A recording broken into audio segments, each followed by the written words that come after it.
હવે આપણે પરમાત્માની ભાષાને સમજતા કેમ નથી? તો આપણે જાણે અજાણે માન્યતા સાથે આપણું જોડાણ હોય છે. આમ બને જ. હવે આમ બને એમ કરવા જાય તો વૈશ્વિક ઇન્ટેલિજન્સની ભાષા આપણે ન સમજી શકીએ. માનો કે આપણે આજે બહારગામ જવું છે ને આપણે બહારગામ નથી જઈ ગયા, તો બહારગામ નથી જઈ ગયા તો શું કામ નથી જઈ ગયા? તો એ કેવું જઈ નથી ગયા. હવે મારી ઈચ્છા હતી અને મને માંદગી આવી ગઈ, તો મને માંદગી આવી ગઈ અને જો મને અંદર ઓલું છે કે મારે ફરવા જ જવું છે, તો ફરવા જવું છે તો એ મને હેરાન કરશે. અને હવે મને ખ્યાલ આવ્યો કે આ વસ્તુ છે કે પરમાત્માની ઈચ્છા નથી. જો પરમાત્માની ઈચ્છા હોત તો હું સ્વસ્થ હોતો જ, અને પરમાત્માની ઈચ્છા નથી તો હું મારી કોઈ ઈચ્છા, એટલે જે માન્યતા સાથેની જે પકડ હોય ને એ છૂટતી જાય, કોઈ વિચારો સાથેની જે પકડ હોય ને એ છૂટતી જાય, આગ્રહ હોય એ છૂટતા જાય, અને જેટલા અંશમાં એ છૂટા પડે એટલા અંશમાં આપણને એ સમજાય. એટલે એક ઓલું દ્રષ્ટાંત છે ને, કે એક દ્રષ્ટાંત છે કે એક સંત મહાપુરુષ હતા, એને ઓલી સવારી ઉપર, હાથીની સવારી ઉપર બેહારવાના હતા. બધા ભક્ત લોકોએ વિચાર કર્યો કે એને બેસારી આપણે. બેસારવા ગયા તો એક વખત સૂંઢ મારીને એને નીચે ઓલા કરી દીધા. બીજી વખત બેહવા ગયા એટલે પાછું ઓલું કરી દીધું. એટલે બીજી વખત કર્યું અને એટલે એણે સમજી ગયા, એને કંઈ હાથી ઉપર બેહવાનો આગ્રહ નહોતો, કે પરમાત્મા એવું ઈચ્છતા નથી કે હું કંઈક જસ લઉં, મોટાઈ લઉં, એટલે મારે હવે આ છોડી દેવું છે. એટલે હવે પરમાત્માની ભાષા છે એ આપણે જેટલા અંશમાં એમટી રહી છીએ એટલા અંશમાં એની ભાષાઓ આપણને સમજાવવા માંડે છે કે આ શું કરવા માગતું હતું, કેમ કરવા માગતું હતું. પણ આપણે કોઈ એક દ્રષ્ટિકોણ સાથે જ્યારે ચોટેલા હોય ત્યારે આપણો કોઈ નિશ્ચય કરી એની અંદર કંઈક પણ આપણી અંદર ભૂલ રહી જાય. અને ભૂલ રહી જાય નહીં એના માટે જેટલા અંશમાં આપણી અંદર દ્રષ્ટિત્વ પ્રગટ થાય ને એટલા અંશમાં આપણે પરમાત્માની ભાષાને અમુક અંશમાં આપણે સમજી શકીએ એવી ક્ષમતા થાય. એટલે હવે આપણે આપણી અંદર જેટલા અંશમાં પ્રેઝન્ટ મોમેન્ટમાં ને જેટલા અંશમાં દ્રષ્ટિત્વમાં રહેશું એટલા અંશમાં એ આપણે વસ્તુ સમજી શકશું. અને એ સમજાતું ન હોય તો બીજા કોઈ એનાથી આપણાથી આગળ વધેલા હોય એ લોકોને આપણે જો વાત કરી તો આ વૈશ્વિક ઇન્ટેલિજન્સ કેવી રીતે વાત કરે છે એની થોડી સમજ આપણને ઓબ્ઝર્વેશન દ્વારા આવે, અને એને જે અન્ડરસ્ટેન્ડિંગ હોય એના દ્વારા પણ આવે. પણ સાચી જે અન્ડરસ્ટેન્ડિંગ છે આપણા અંદર પ્રગટ થવાની છે એ દ્રષ્ટિત્વનો અર્થ એમ્ટીનેસ. હું એમ્ટી છું. એમ્ટીનો અર્થ શું થાય? હું કોઈ વસ્તુ સાથે ફસાયેલો નથી, કોઈ માન્યતામાં, કોઈ ધારણામાં હું ફસાતો નથી. એટલા અંશમાં મારી અંદર તાટસ્થતા આવે છે. અને જેટલા અંશમાં તાટસ્થતા આવે છે એટલા અંશમાં જે વૈશ્વિક જે ઇન્ટેલિજન્સ છે એને આપણે સમજી શકીશું. એટલે એ આપણે કરી છે. અને આ પ્રશ્નમાં ન સમજાણું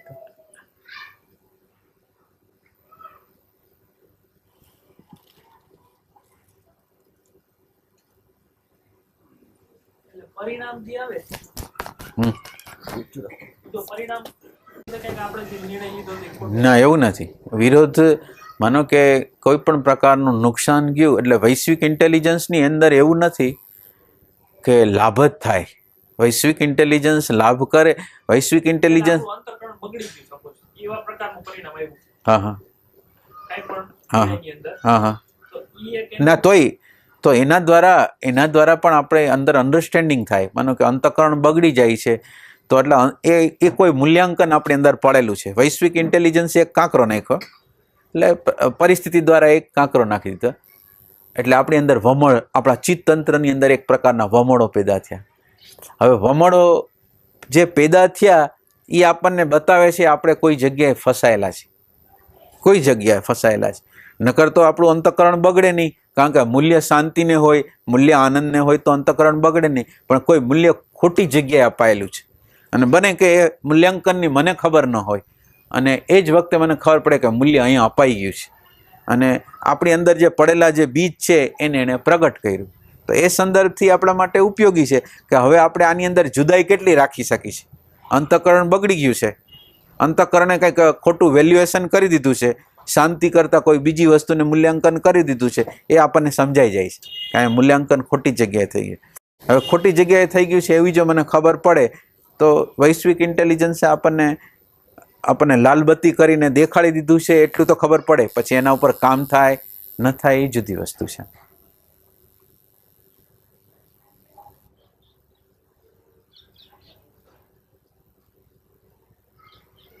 એટલે વૈશ્વિક ઇન્ટેલિજન્સ હંમેશા સાનુકૂળ કરે એના કરતાં પ્રતિકૂળ વધારે કરે. એટલે જો આપણા ખરેખર પરમાત્માએ આપણને હાથમાં લીધા હોય, પરમાત્માની પ્રીતિ એટલે પરમાત્મા આપણી અંદર પ્રગટ થવા જ માગતા હોય, તો એની આગળ રસ્તો પ્રતિકૂળતાનો વધારે છે. પ્રતિકૂળતા છે એ જીવનની વાસ્તવિકતા બતાવે છે. જીવનની વાસ્તવિકતાનો પરિચય અનુકૂળતામાં ક્યારેય ન થાય. એટલે પ્રતિકૂળતા છે એ આપણને દેખાડે માનવના ચહેરા કેવા છે. એટલે એ સંદર્ભેનો છે.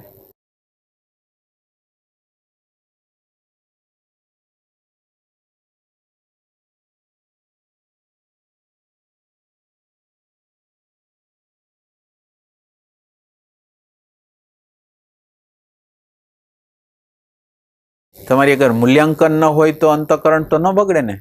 મૂલ્યાંકન ન હોય તો અંતઃકરણ ન બગડે.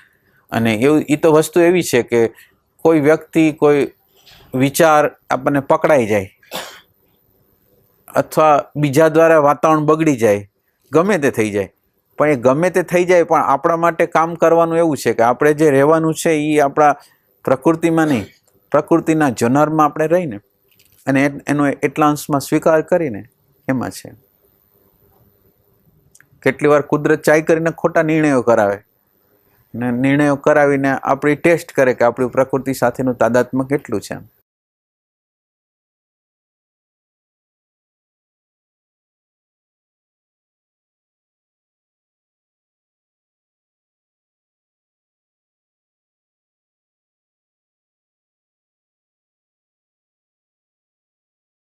હોય પિક્ચર, એનો એક હીરો હોય, એને એક રોલ આપ્યો હોય પિક્ચર માટે, રોલ આપ્યો હોય તો એ રોલ એ કરે એમાં એને આઈડેન્ટિફાય થવાનું છે, એ રોલને બરાબર યોગ્ય ન્યાય પણ આપવાનો છે. અને બીજું એની એટલે એક રોલ કરવાનો છે એમાં તાદાત્મ્ય કરવાનું છે, પ્લસ એ પાર્ટિસિપેન્ટ છે એની અંદર એ કરવાનું છે. પણ હવે એ રોલ એ સારી રીતે ભજવી શકે છે, આઈડેન્ટિફાય થાય છે. રોવાનો રોલ આવે ત્યારે રોવે છે, હસવાનો હોય તો હસે છે, જે કરવાનું હોય એ કરે છે. પણ એને મુખ્ય લક્ષ્ય શું છે કે મુખ્ય લક્ષ્ય એ છે કે હું કોણ છું.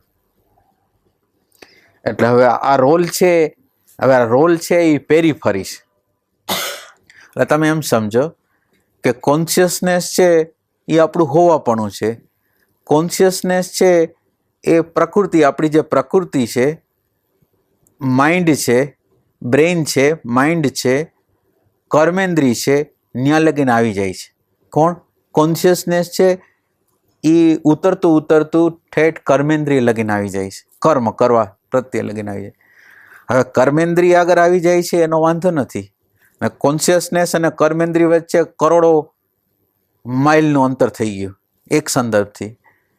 હવે એ અંતર થઈ ગયોનો વાંધો નહીં, પણ પ્રોબ્લેમ ક્યાં છે કે કોન્શિયસનેસના સ્વરૂપને આપણે ભૂલી ગયા અને ઉતરી ગયા બુદ્ધિમાં, ઉતરી ગયા મનમાં, ઉતરી ગયા પ્રાણમાં, ઉતરી ગયા કર્મેન્દ્રિયમાં, અને એ કર્મેન્દ્રિય સાથે તાદાત્મ્ય કરીને આપણે કર્મ કરી દીધું. હવે કર્મ કરી દીધું એટલે આપણે કોન્શિયસનેસનું જે લેવલ હતું એ આપણે એની સાથે કનેક્શનમાં રહી ન શક્યા, એને ઓલા તાદાત્મ્યમાં આપણે વયા ગયા. હવે તાદાત્મ્યમાં વયા ગયા એટલે કોન્શિયસનેસ સાથે જેવું તમે તમારો તાર ગુમાવ્યો એટલે જળ વસ્તુને મૂલ્યાંકન મળી ગયું. બીજું સુખની વસ્તુ બહાર વહી ગઈ, અંદર ન રહી. હવે સુખ છે એને મેળવવા માટે મારે બહાર જવું પડે. એટલે હવે આ કર્મ છે એ આપણો વાંધો નથી, કર્મેન્દ્રિયની અંદર આઈડેન્ટિફાય થાય એ વાંધો નથી. પણ ઓલું કોન્શિયસનેસ સાથેના તાદાત્મ્ય વગર જ્યારે આપણે કરી છીએ ત્યારે રોલ રહેતો નથી, પણ રોલ છે એ સાચી વસ્તુ થઈ જાય છે. હીરો પોતાનું હીરોપણું ગુમાવી દે અને રોલ જેવો થઈ જાય તો કેવું લાગે, એવી વસ્તુ અહીંયા થાય છે.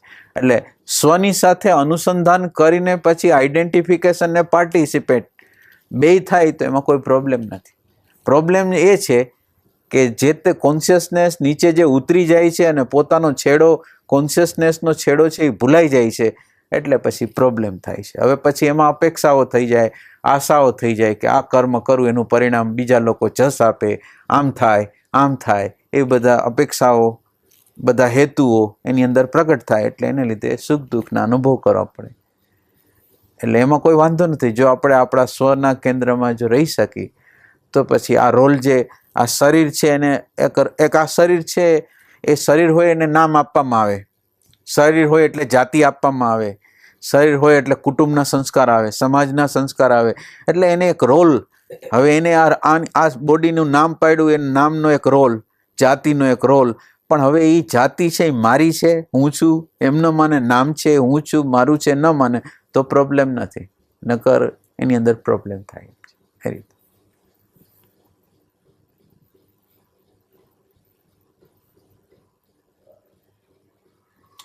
ઓલા લોકો ઓલી રમત રમે છે ને, આપણે વેપારની રમત રમે છે, એમાં આવડા ઓલા હોય રૂપિયા હોય, એમાં 5,000 રૂપિયા, 10,000 રૂપિયા. હવે એની અંદર રમત રમતા રમતા માણસો હાર અને જીતની અંદર રોવા માંડે. હવે એ રૂપિયા છે એ ખોટા જ છે. હવે એ તો રમત રમવા જ બેઠા છે ને, ખાલી એમ કે ફ્રેશ થવા માટે બેઠા છે, પણ તાદાત્મ્ય એવું થઈ જાય કે એ રૂપિયા સાચા લાગવા માંડે. તો જ્ઞાનની દ્રષ્ટિએ અત્યારે આપણા આ રૂપિયા છે ને એવા જ છે, એમાં કાંઈ નથી. આ રૂપિયાની અંદર કાંઈ નથી. રૂપિયાને આપણે મૂલ્યાંકન આપ્યું છે, રૂપિયા જે ઉત્પન્ન થયા છે એ આપણા વેલ્યુએશનથી ઉત્પન્ન થયા છે. હવે વેલ્યુએશનથી ઉત્પન્ન થયા અને જેનું વેલ્યુએશન આપ્યું એ મોટું થઈ ગયું, આપણે નાના થઈ ગયા. એટલે પ્રોબ્લેમ એ છે એમ.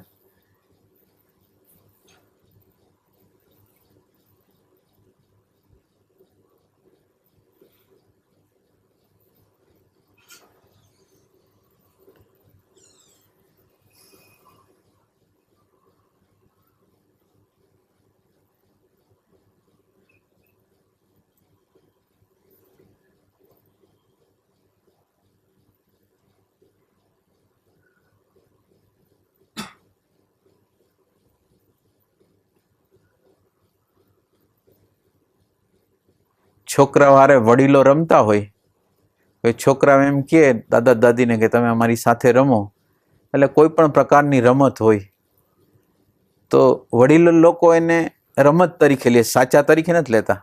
એ રમે છે ને મુક્ત છે, એને વેલ્યુએશન કોઈનું નથી, તો એ રમવાની મજા આવે છે. એવી રીતે આ જે છે એ રમત થઈ જાય ને, સાચું ન થઈ જાય, નામ સાચું થઈ જાય, જાતિ સાચી થઈ જાય, આગ્રહ સાચો થઈ જાય તો પછી પ્રોબ્લેમ થાય. રમત તો કાંઈ વાંધો નથી. કદાચ તાદાત્મ્યને કારણે ટોટલ પાર્ટિસિપેશન નથી થતું. હા, ધારો કે હું હિન્દુ છું એટલે મુસલમાન સાથે, કારણ કે હિન્દુ સાથે મારું તાદાત્મ્ય છે.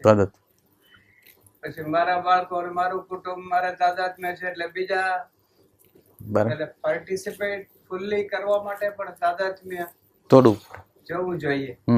અને તાદાત્મ્ય જાય તો પેલું કોન્શિયસનેસ કે દ્રષ્ટા, એટલે એમાં આવીને ત્યારે જે શક્ય બને. તૂટે તાદાત્મ્ય ક્યારે તૂટે કે આપણને એ જ્ઞાન થાય કે હું આ છું આ નથી, એવું જ્ઞાન થાય તો એ થાય.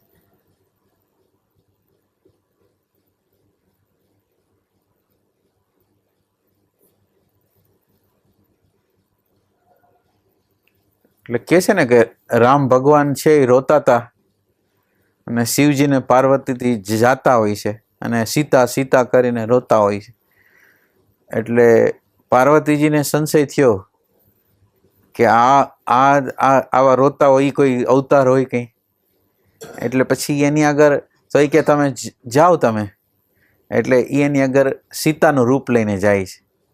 હવે સીતાનું રૂપ લઈને જાય છે તો એ એમ કહે છે કે મારા પિતાજી ક્યાં છે.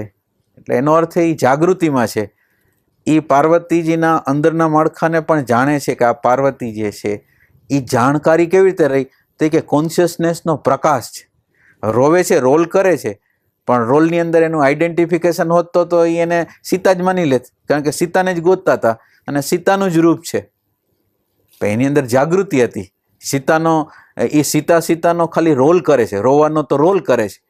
એટલે એ પાર્વતીજીને ઓળખી ગયા કે આ તો પાર્વતીજી છે. તો હવે એ ઓળખવાની જે પ્રક્રિયા થઈ એમાં એનું આમ બહારનો દેખાવ તમે જુઓ તો રોવે જ છે.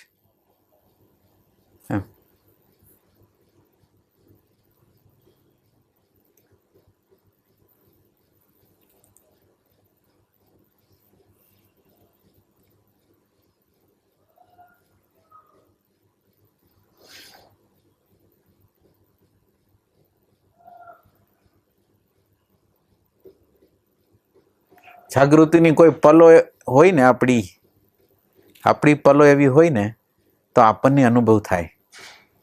આપણે દાખલા તરીકે અંદરની શાંતિમાં હોય, અંદરના આનંદમાં હોય, અને બહારથી કોઈ વ્યક્તિ આવી છે ને આપણે એની હારે વાત કરી છે, હાવ દુનિયાદારી વાત કરી છે.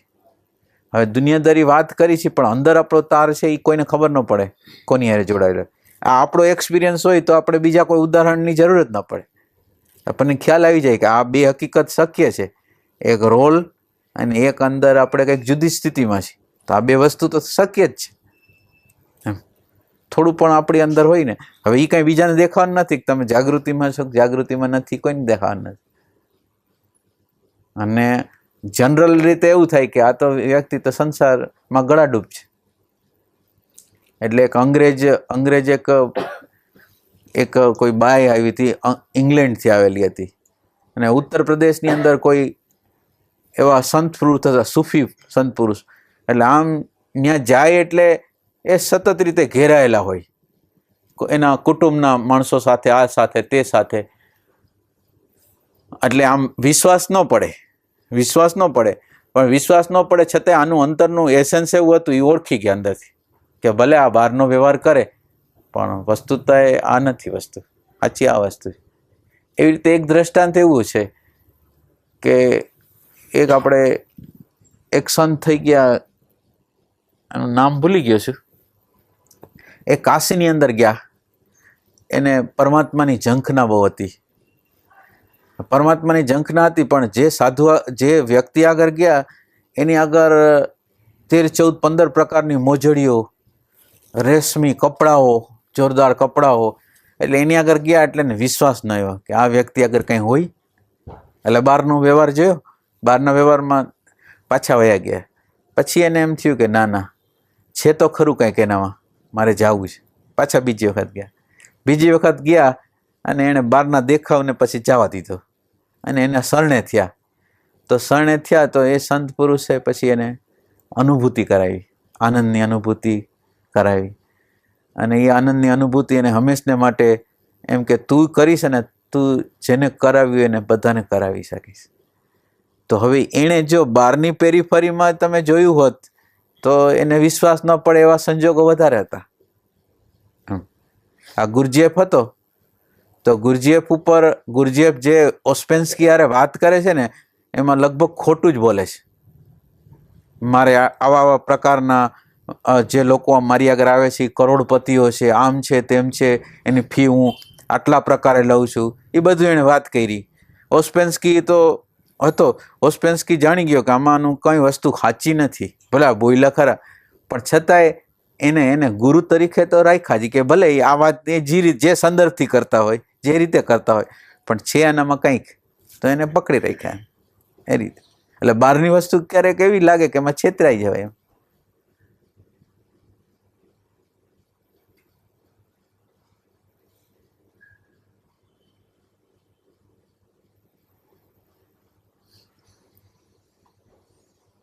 એટલે એમ કે છે કે સંત પુરુષ હારે ન રહેવાય, નકર અવિશ્વાસ બહુ આવે એમ. એ ખાતા હોય, એ પીતા હોય, એ જ બધું કરતા હોય, જે પ્રકારે હોય એ જ પ્રકારે. બહારથી તો કંઈ ખાવા પીવાનું, વ્યવહાર કરવાનું કંઈ એક જ સરખું હોય એમ.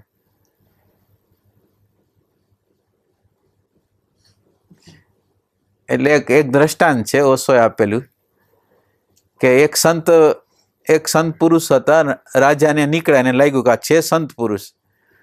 એટલે સંત પુરુષ છે એમ કીધું, એટલે સંત પુરુષને આમંત્રણ આપ્યું કે તમે મારા ઘરે આવશો? તો સંત પુરુષ કે હા આવીશ.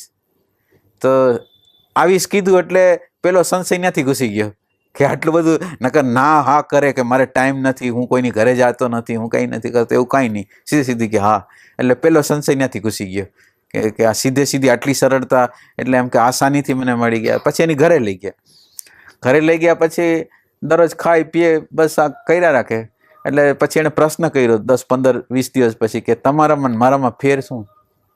તમે આ જ કરો છો, હું આ જ કરું છું. એ કે ફેરને હું દેખાડીશ હવે. અને એક દિવસ એ ફરવા નીકળ્યા, ફરતા એની સરહદ આવી ગઈ. એટલે કે બસ અહીંથી અટકી, કે ના અટકવું નથી, હાઈલા જાય. કે ના અટકી, કે ના જાવ. અને પછી રાજા કહે કે મારે તો આ મારું રાજ છે, તો એ કે હું હવે જાઉં છું, તું તારા રાજ્યમાં જા. ફરક આટલો જ છે. મેં કોઈ વસ્તુને પકડેલી નથી, તે બધી વસ્તુને તારા રાજને પકડ્યું છે, તારા સંપત્તિને પકડી છે. આટલો જ ફરક છે, બહાર બીજો કોઈ ફરક નથી. અને પકડે છે એ મન પકડે છે, અને મન છે એ કોઈને દેખાતું નથી.